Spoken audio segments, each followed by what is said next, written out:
In 1931, Manhattan held its breath. A new giant had risen, the tallest building the world had ever seen. From Washington, President Hoover pressed a button. Lights blazed to life, cameras flashed, dignitaries cheered. Yet inside that steel mountain, floors echoed hollow.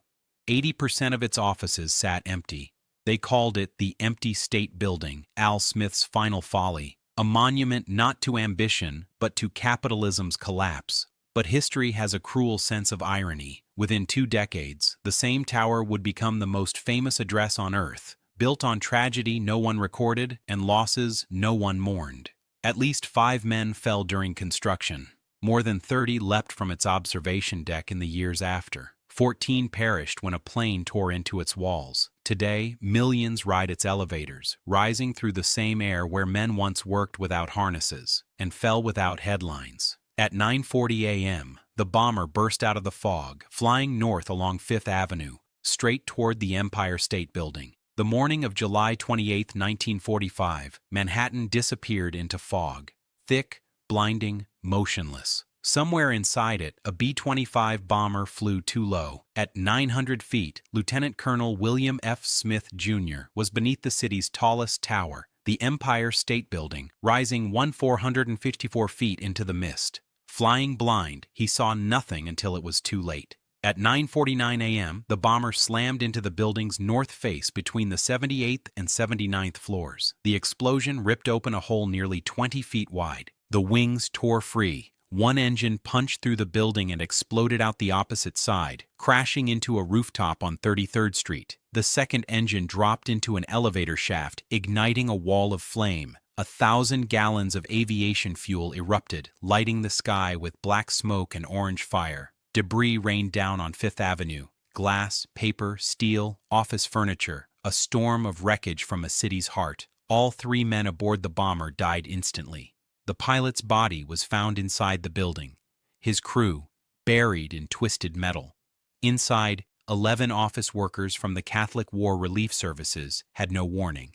10 were killed outright, incinerated or thrown from windows by the blast. Only 1 survived the initial impact, but not her injuries. The building shuddered. Workers on the 80th floor thought a boiler had exploded. Smoke poured through ventilation shafts. Stairwells filled with heat. Elevators failed as cables snapped. One of them carried a young elevator operator, 20-year-old Betty Lou Oliver. She'd been thrown from her post by the explosion, burned and broken. Rescuers placed her in another elevator trying to get her down. They didn't know the cables were damaged. The car began to descend, then dropped. The cables snapped. The elevator plunged 75 floors into the basement, a fall of nearly 1,000 feet. The impact should have been fatal, but the bottom of the shaft was filled with twisted cables and broken pipes, a crude cushion. Against all odds, Betty Lou survived. Her fall remains the longest survived elevator drop in history. Above her, the fire raged. Flames roared from shattered windows, licking at the facade. Firefighters raced up stairwells, carrying hoses by hand.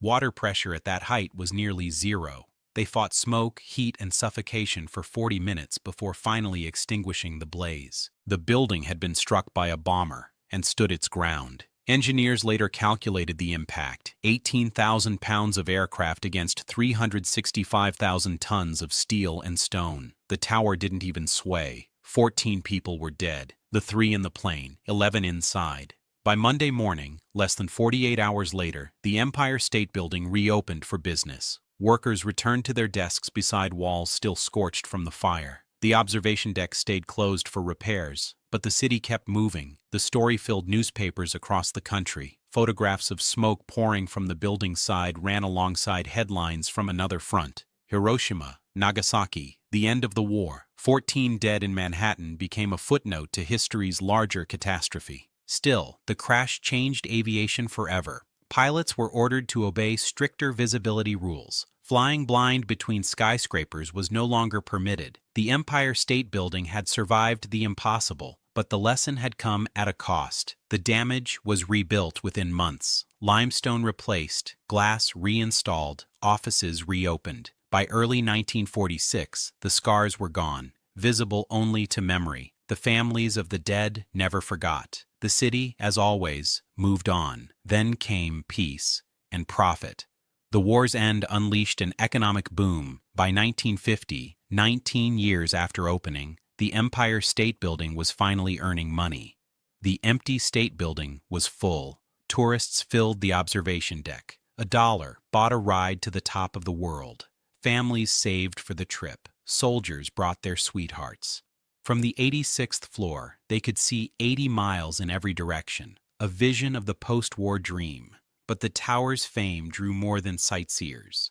It drew the lost. The fences built during the Depression weren't enough. Determined souls could still climb them. On May 1, 1947, a 23-year-old bookkeeper named Evelyn McHale stepped onto the observation deck. She folded her coat neatly, placed it on the railing, and climbed over.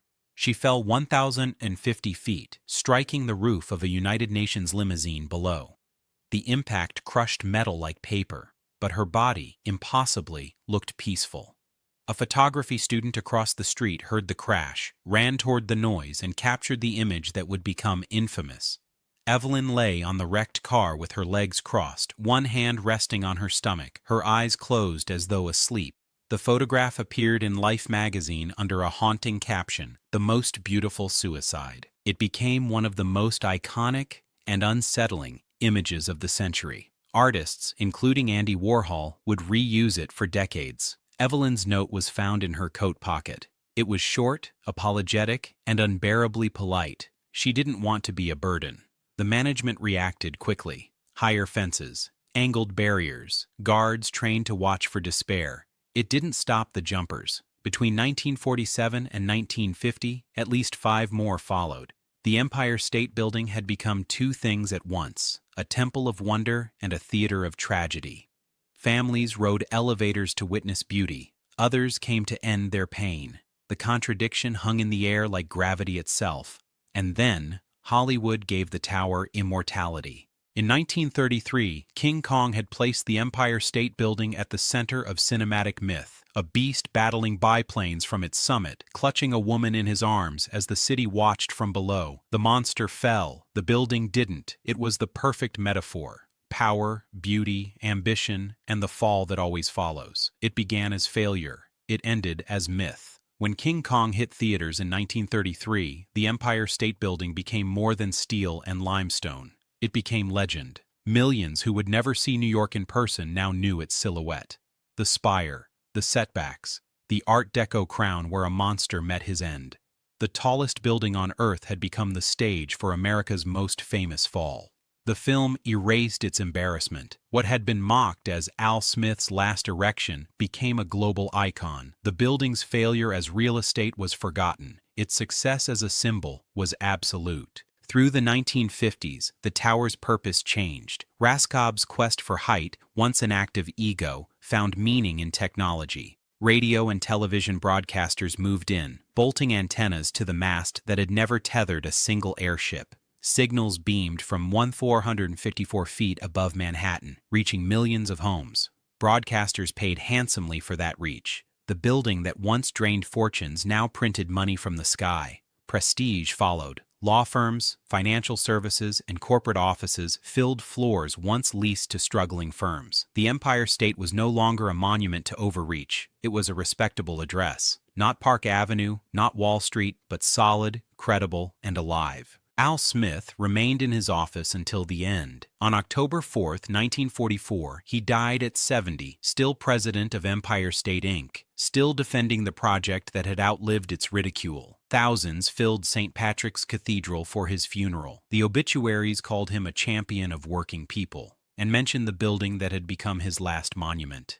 John Jacob Raskob lived 6 years longer. He died in 1950, 71 years old, still wealthy, but marked by the tower that had nearly ruined him. The building he'd raised for pride had become proof of endurance. Depression, war, crash, tragedy, it had survived them all. His obituaries called it his legacy. The investors who'd backed him never recovered. Empire State Incorporated had collapsed under its own debt long before the profits arrived. Metropolitan Life took control. The original shareholders lost everything. The workers who built it were gone, their names unrecorded. The financiers were forgotten. Only the building endured, the monument that devoured its makers and rewarded its inheritors. In 1931, Manhattan held its breath. A new giant had risen, the tallest building the world had ever seen. From Washington, President Hoover pressed a button. Lights blazed to life, cameras flashed, dignitaries cheered. Yet inside that steel mountain, floors echoed hollow. 80% of its offices sat empty. They called it the Empty State Building, Al Smith's final folly, a monument not to ambition, but to capitalism's collapse. But history has a cruel sense of irony.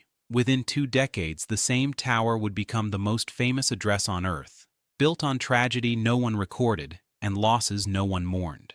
At least 5 men fell during construction. More than 30 leapt from its observation deck in the years after. 14 perished when a plane tore into its walls. Today, millions ride its elevators, rising through the same air where men once worked without harnesses and fell without headlines. The story of the Empire State Building isn't the celebration we tell.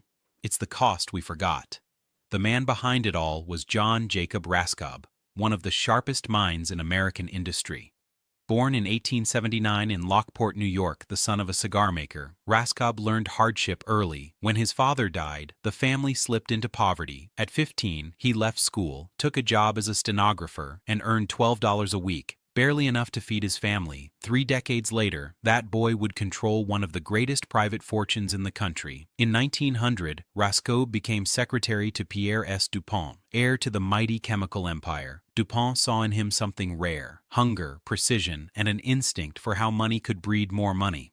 By 1914, Raskob was treasurer of E.I. Dupont de Nemours and Company, guiding one of America's most powerful families through an age of industrial boom. A year later, he engineered a move that would rewrite corporate America: DuPont's investment in a struggling automobile firm called General Motors. It was Raskob's strategy, his risk. Soon, DuPont owned nearly a quarter of GM. Raskob joined the board, took charge of its finances, and helped invent the modern middle class's gateway to mobility: the installment plan. Buy now, pay later. It revolutionized consumer credit and made both GM and DuPont unimaginably rich. But Raskob wasn't just a financier. He was a devout Catholic, fiercely opposed to prohibition, which he saw as an assault by rural Protestants on the immigrant, urban, and Catholic working class.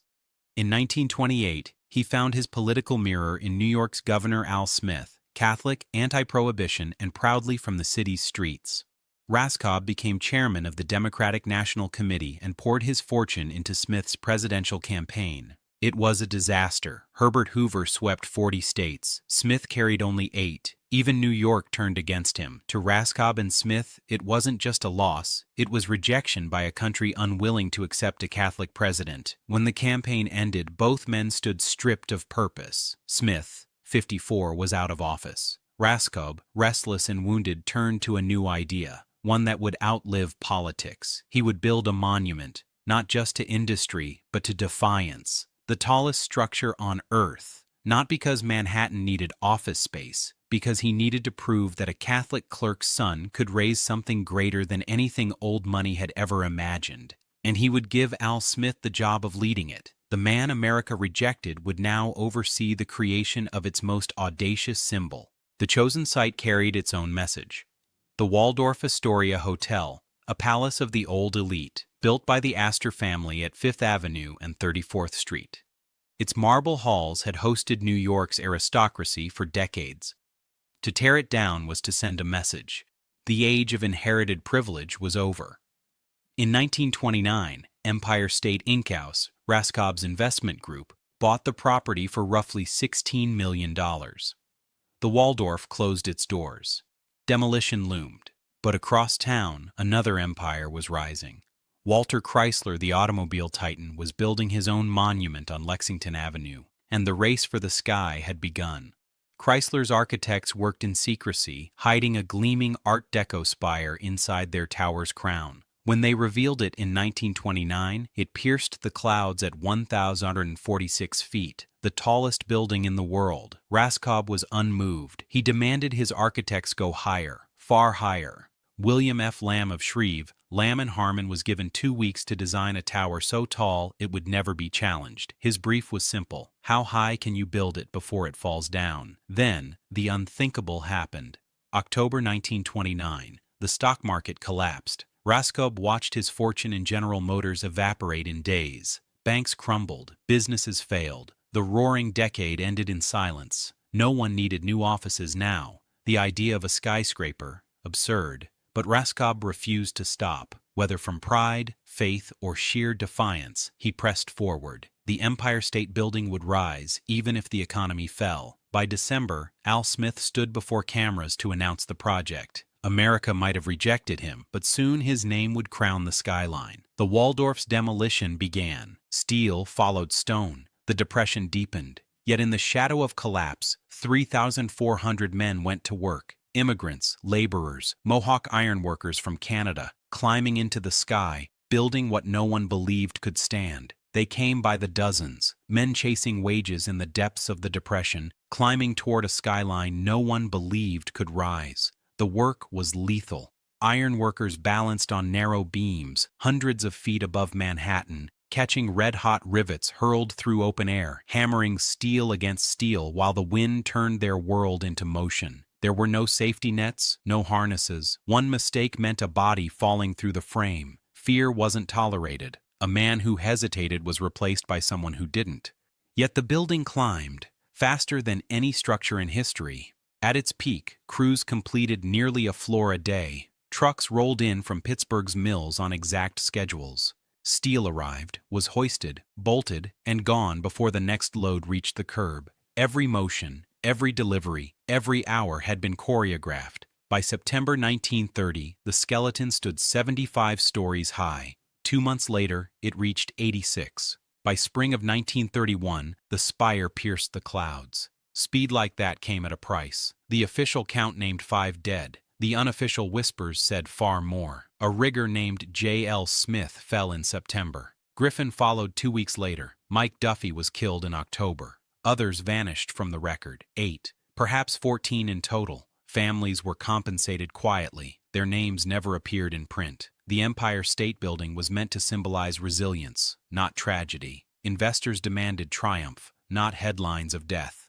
The 12-hour days never stopped. Winter winds turned the upper floors into ice. Summer heat burned through steel boots. The sound of riveters was endless. 4 men to a team, one heating the rivet until it glowed, another catching it mid-flight, a third holding it in place, and the fourth driving it home with a pneumatic hammer that echoed for miles. The rhythm of industry, constant, deafening, unstoppable. Bricklayers followed close behind, wrapping the frame in limestone from Indiana. Vertical lines drew the eye upward, while setbacks carved the building's unmistakable profile against the sky. Inside, armies of electricians, plumbers, and elevator engineers raced to keep pace. 67 elevators, 4 of them express, would shoot visitors to the observation deck faster than any in the world. 10 million bricks, over 6,000 windows, more than 700 tons of aluminum and stainless steel. Every piece arrived on time. Nothing waited. When the last beam was bolted, the cost stood at just over $40 million, a fortune in an age when a house cost $5,000 and the average worker earned $1,500 a year. It was finished under budget, a miracle of precision in an age of collapse. On May 1, 1931, the switch was flipped.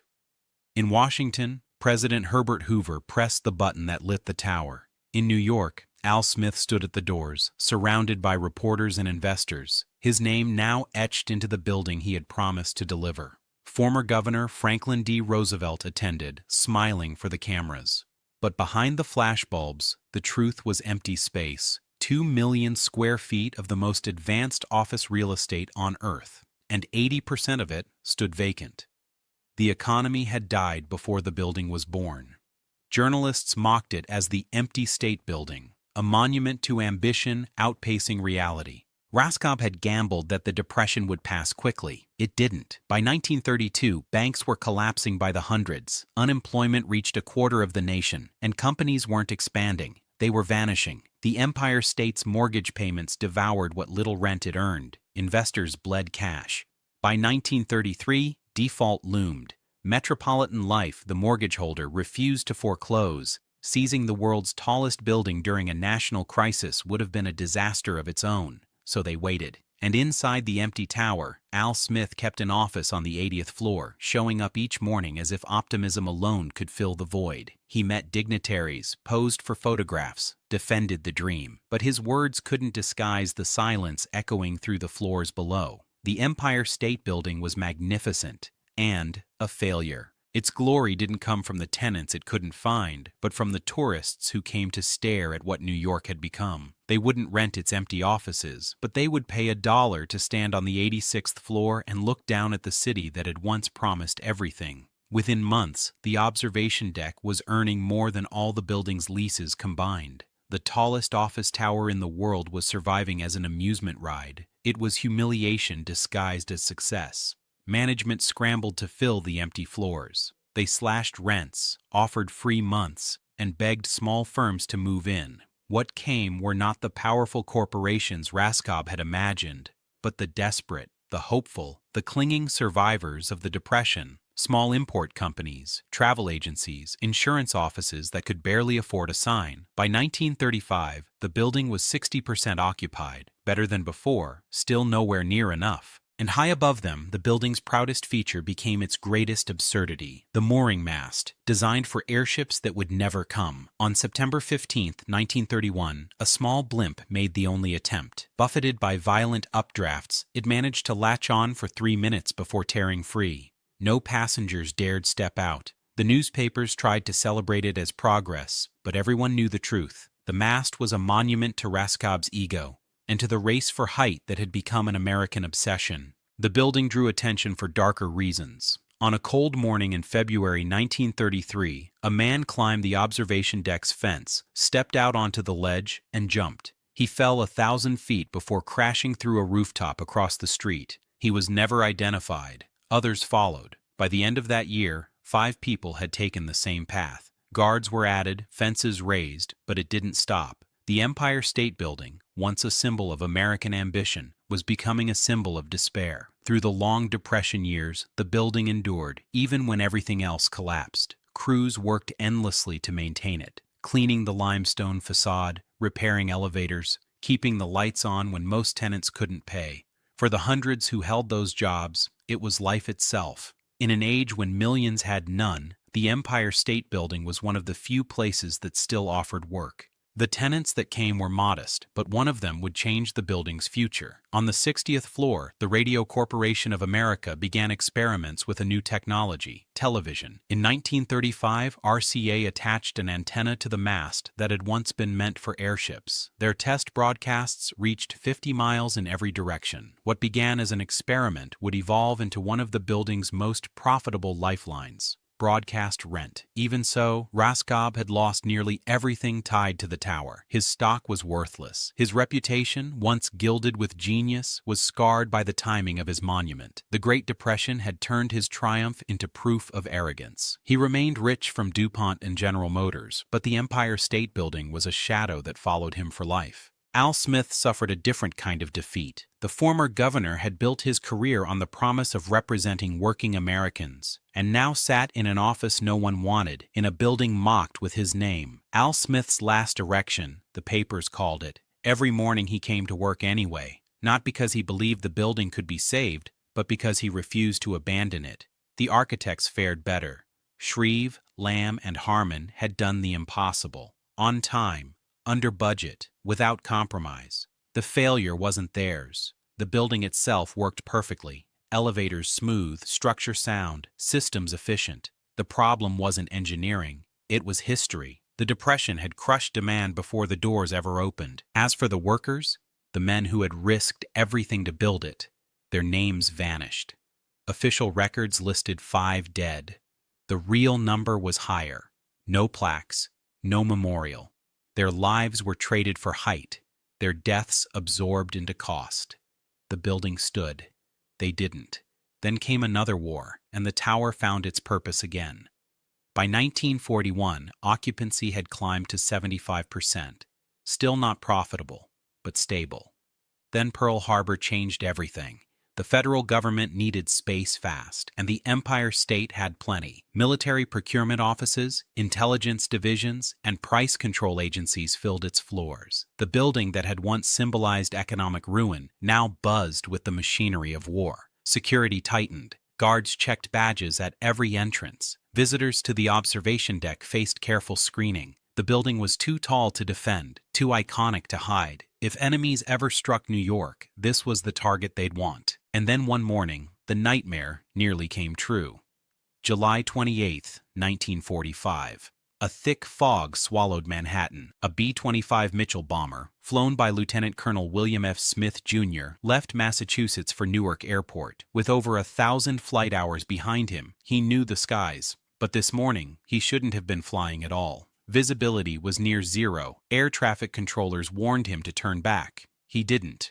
By the 1960s, the Empire State Building was no longer the tallest in the world. New towers rose. The World Trade Center's twin spires reached higher by the early 1970s, but the Empire State had outgrown the contest.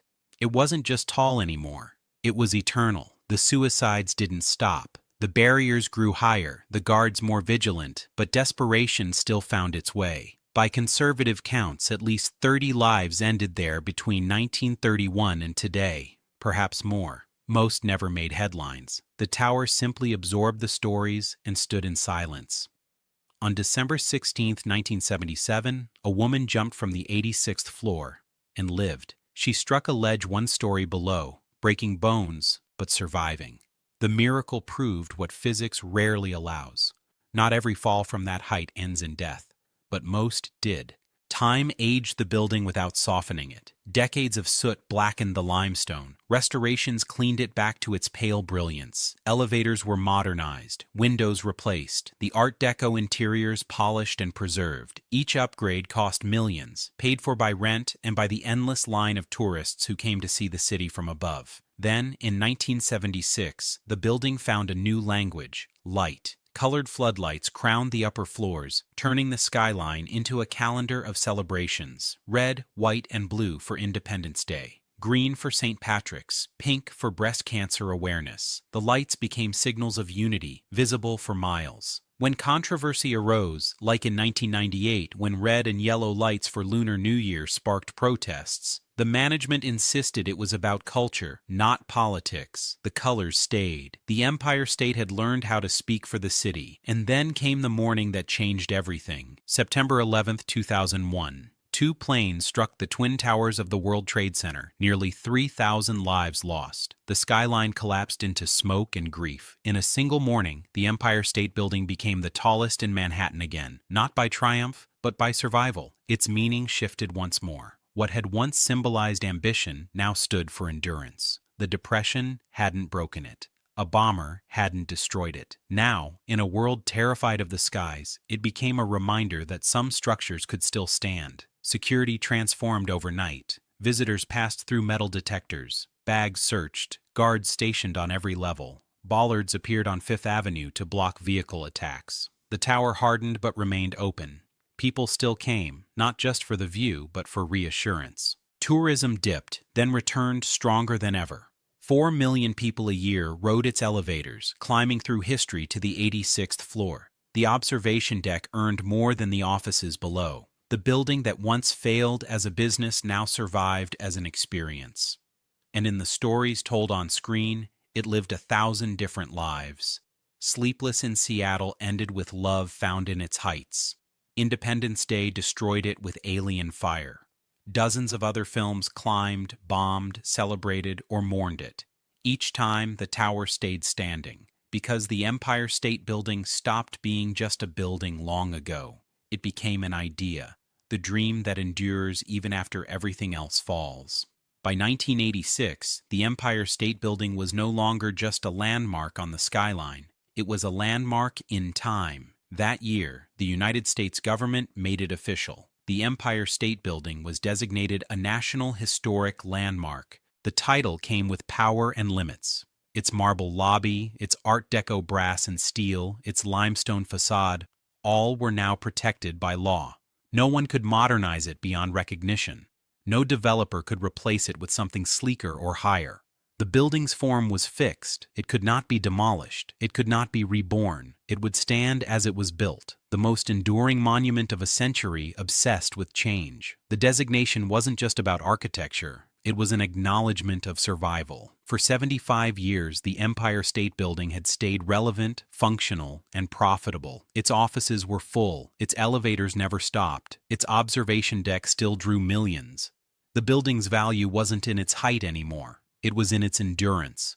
New towers might rise taller, but none stood for New York the way this one did. It had seen everything: the Depression, the war, the boom years, the blackouts, the attacks. The city aged around it.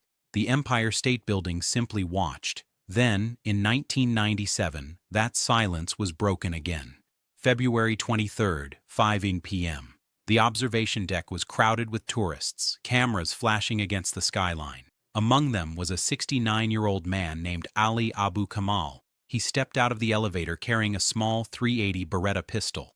Without a word, he opened fire. 7 people were shot. A 27-year-old Danish musician, Christopher Burmeister, was killed. 6 others were wounded before Kamal turned the gun on himself. It was over in less than a minute. Witnesses said he never shouted, never spoke, just raised the gun and fired. Investigators later found letters in his pockets, rambling grievances, anger over personal and financial troubles, a vague blame placed on America itself. He had come to New York to die, and he had decided to take strangers with him.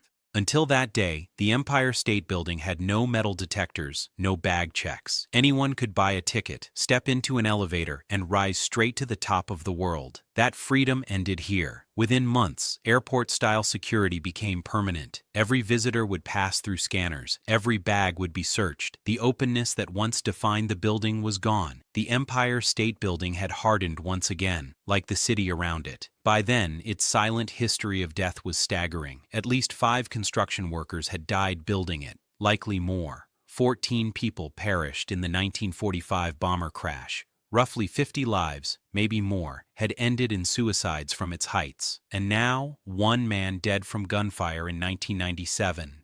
Each tragedy added to a hidden ledger, one the city never wrote down. No plaques, no memorials, no quiet corners for remembrance. The workers who fell during construction were unnamed. The plane crash victims, uncommemorated. The suicide victims, forgotten. Even Christopher Burmeister, the young musician shot at sunset, left no trace within the building he died in. The Empire State Building absorbed it all, the grief, the blood, the stories, and kept standing. It was the American paradox made stone, a monument to endurance built on lives no one remembered. And that, perhaps, was the cost of immortality. For the men who built the Empire State Building, danger was part of the bargain. They accepted it in exchange for a paycheck. When someone fell, the work didn't stop. It couldn't. The building mattered more than the man. That belief wasn't unique to the Empire State Building. It was the logic of progress itself. The skyscraper simply magnified it. Decades later, the suicides posed a different silence. Families didn't want publicity. Suicide still carried stigma. They preferred privacy. The building's management wanted the same. Death was bad for business. The observation deck was profitable. A story of despair could turn visitors away. So the deaths were handled quietly. Bodies removed. Reports filed. Newspapers ran a paragraph, maybe 2, then nothing. The city moved on. The building kept selling tickets. But the 1997 shooting broke that pattern. Christopher Burmeister hadn't chosen to die. He was murdered. A tourist caught in random violence atop the most famous building in America. Yet even his death left no mark. His family grieved in Denmark. The observation deck reopened weeks later. The crowds returned. Security was tighter. Metal detectors buzzed at the entrance. But there was no memorial. The Empire State Building learned to survive by forgetting. By the early 2000s, it was more than a building. It was a global icon. The silhouette had become universal. The sharp spire, the tiered setbacks, the glowing crown. It appeared in films, television shows, travel ads, postcards, snow globes. It represented New York itself, more instantly recognizable than the Statue of Liberty. The Empire State Building wasn't just in the city, it was the city. Ownership changed hands again and again. In 1951, investors bought it for $51 million, then the highest price ever paid for a building. In 1961, control passed to Lawrence Wien and Peter Malkin through a complex deal that kept the structure stable through decades of change. By 2006, its value had climbed to nearly $2 billion. The skyscraper that bankrupted its original creators had become one of Manhattan's most valuable assets, rewarding not the visionaries who built it, but those who simply held on long enough. In 2009, the Empire State Building entered another transformation, not in height, but in purpose. A $550 million renovation aimed to cut energy use by nearly 40%. Every window replaced, every pipe and vent modernized. The heating and cooling systems rebuilt from within the stone walls. Insulation tightened, wiring replaced, air sealed. The icon of the industrial age was being re-engineered for the environmental one. From the street, it looked unchanged, but inside, it ran on 21st century efficiency. The observation deck remained its beating heart. Tickets that once cost $1 now sold for up to $75. Lines stretched for hours. Tourists passed through layers of checkpoints, security scans, souvenir shops, and photo stations before the final elevator doors opened to the sky. 4 million people a year, 11,000 every day, climbed through that ritual. The building had become its own economy. Security officers managing queues, elevator attendants guiding visitors, retail clerks selling memories. The skyscraper built for business survived because people wanted to stand where King Kong had fallen. Its lights became its language. Hundreds of color combinations each year: rainbow for Pride, red, white, blue for Veterans Day, green for the Irish, pink for hope. At night, the tower spoke in light. The city looked up to see what was being remembered, celebrated, or mourned. The colors sometimes caused controversy. In 2012, the tower refused to glow green for St. Patrick's Day, amid debates over same-sex marriage. In other years, orange lights for the Lunar New Year drew criticism over cultural representation. Each choice became a message. Each color carried meaning. The Empire State Building had turned into a mirror. Everyone wanted their reflection on its crown. Then came another transformation, this time financial. On November 3, 2010, the building's owners filed paperwork to take it public. The Empire State Building would become part of a real estate investment trust, Empire State Realty Trust. In 2013, its shares began trading on the New York Stock Exchange. The building's value now rose and fell with the market. Investors could own a fraction of the world's most famous tower. The skyscraper that once symbolized ambition had become a stock ticker. Its worth, now quantified in billions, no longer rested on height or heritage, but on how many believed in its name. By the 2010s, the Empire State Building had become almost unthinkably valuable. The structure itself, the same one that had cost $41 million to build in 1930 and nearly bankrupted its investors, was now worth roughly $2.5 billion. 60 times its original construction cost, adjusted for inflation. Not because it housed the world's most important businesses, not because it was the tallest. It was valuable because it was famous. Cultural significance had translated into financial power. The original investors, those who had risked everything during the Great Depression, had received nothing. Their fortunes were gone. The early owners had endured decades of losses and near bankruptcy. But the Malkin family, who acquired the building in 1961, held fast. They endured, and they prospered. By the 21st century, they were billionaires. The pattern was stark and unflinching. Those who built it were forgotten. Those who endured it were rewarded. Vision alone earned nothing. Patience, survival, and ownership earned everything. For over 90 years, the Empire State Building has survived. Economic collapse, war, plane crashes, suicides, terrorist attacks, cultural upheaval, shifts in commerce, advances in architecture. Through it all, it has endured. 4 million visitors each year ride its elevators to stand where others have died, to gaze out over a city that once rejected it, then embraced it, then could not imagine itself without it. The workers who built it are gone, forgotten. 5 officially recorded deaths during construction. Names preserved in few newspapers, even fewer company records. Additional deaths, those lost in the shadows of history, remain speculation. Families were paid to remain silent. Reputation mattered more than remembrance. This was the standard of the 1930s. Risk was a cost of employment. Death was absorbed, and the building moved on. The 1945 plane crash, 14 dead, left no marker. Lieutenant Colonel William Franklin Smith, Jr. crashed a B-25 into the 78th and 79th floors. Floors were repaired. Office workers returned in 2 days. The building endured. The dead did not. The story celebrated survival, not the lives lost. Suicide victims left the least trace of all. Evelyn McHale's photograph circulated for decades, iconic yet anonymous. 30 to 50 others who jumped left no record within the building. Observation deck barriers were raised to prevent future deaths. Metal fences, higher walls, vigilant guards. Yet tourists stand there today, unaware of the desperate people who had fallen before them. Christopher Burmeister, shot in 1997, prompted new security measures, metal detectors, bag checks, but no memorial bears his name. The observation deck reopened, tourists returned, revenue continued, life carried on. This absence of commemoration is telling. It reveals a truth about monuments in America. We celebrate the structure. We forget the cost. The Empire State Building is iconic precisely because we have agreed to forget what it required. The construction deaths were sacrifices to create the tallest building in the world. The plane crash was an accident. The suicides were tragedies. The shooting was violence. All were absorbed. All were silenced. All were forgotten by the building itself. And yet, it stands. Unfortunate, but not the building's fault. The suicides were personal tragedies, unrelated to its purpose. The 1997 shooting was random violence, a story that could have unfolded anywhere. Each death is explained away, separated from the building's meaning, relegated to footnote status. What remains is the symbol.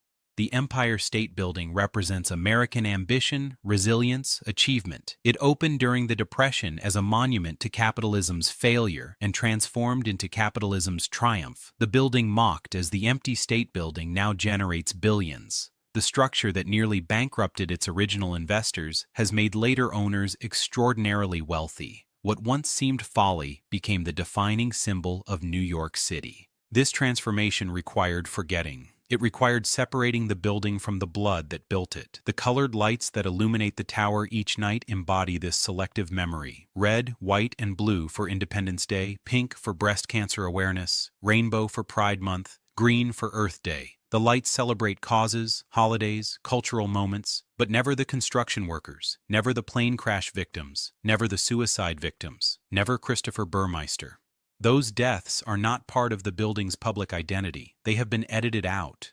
Tourists arrive each day by the thousands. They wait in lines that can stretch for hours. They pass through metal detectors and bag screenings installed after violence proved the building vulnerable. They ride elevators to the 86th or 102nd floors. They look out over Manhattan. They see Central Park, the bridges, the rivers. They see the grid of streets, the other skyscrapers. They do not see the workers who fell. They do not see the plane approaching through fog. They do not see Evelyn McHale climbing the fence. They do not see Ali Abu Kamal raising his gun. The building has removed those images from view. What remains is the spectacle, the vista, the experience of standing at the top of something famous. This is what the Empire State Building has become, a machine for producing tourist experiences and rental income, a symbol that has outlived its original purpose and found new ones. An icon that can mean whatever viewers need it to mean. It appears in marriage proposals and disaster films, romantic comedies and alien invasions, climbed by fictional apes, destroyed by fictional threats. It represents whatever story someone wants to tell about New York, about America, about ambition and urban life. The building is endlessly flexible. It contains multitudes. It can be anything, except honest about what it cost. The question is whether that matters. The Empire State Building has stood for 93 years. It will likely stand for 93 more. The deaths that occurred during its construction and operation will recede further into history. Eventually, no one alive will remember when those deaths were recent news. The building will simply be what it appears to be, a beautiful Art Deco skyscraper, an observation deck with spectacular views, a symbol of New York City. Perhaps that is acceptable. Perhaps monuments require forgetting. Perhaps we cannot honor achievement and acknowledge its cost simultaneously. Or perhaps we can. Perhaps a plaque in the lobby could list the names of workers who died if they could be recovered. Perhaps the 79th floor could acknowledge the 14 who died in the bomber crash. Perhaps the observation deck could quietly note the barriers were built because some chose this place for their final moments. Perhaps Christopher Burmeister's name could appear somewhere, not to sensationalize, not to discourage, simply to acknowledge that the building's history includes tragedy alongside triumph. The Empire State Building will make its own choices. It is a commercial property. Its owners maximize revenue. Memorializing deaths does not serve that goal. The building will continue to operate as it always has. Tourists will visit. Tenants will rent office space. The colored lights will illuminate the tower. The building will endure. It has survived everything else. It will survive our questions about memory, cost, and what we owe the dead. What remains certain is that the building stands. It has outlasted everyone who built it. It has outlasted those who mocked it. It has outlasted those who died within it. The Empire State Building endures because monuments endure. They outlast memory. They outlast guilt. They outlast the humans who created them and the humans who suffered for them. The building is here. The dead are gone. The city moves on. And each night, the lights turn on, celebrating something, commemorating something, announcing to the city below that the Empire State Building still stands, still matters, still commands attention. The building has won. It always wins. That is what monuments do. They stand. They persist. They survive. And we look up, admiring their beauty, forgetting what they cost, lighting them in celebration of everything except the truth they contain.